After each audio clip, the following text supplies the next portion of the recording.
Ah. Hello there, guys and gals. One lovely day to each every one of you. How are you all doing?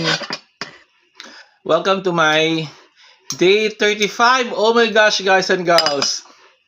11 days to go. And we're gonna eat meat again. Just keep it up. You can make it.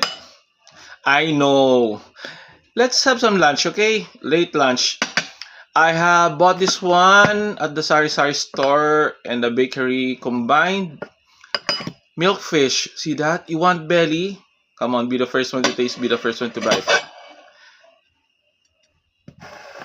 It's paksiw na bangus milkfish and with eggplant cooked in vinegar.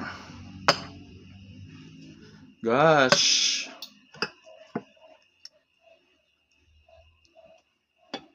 Oh, love it.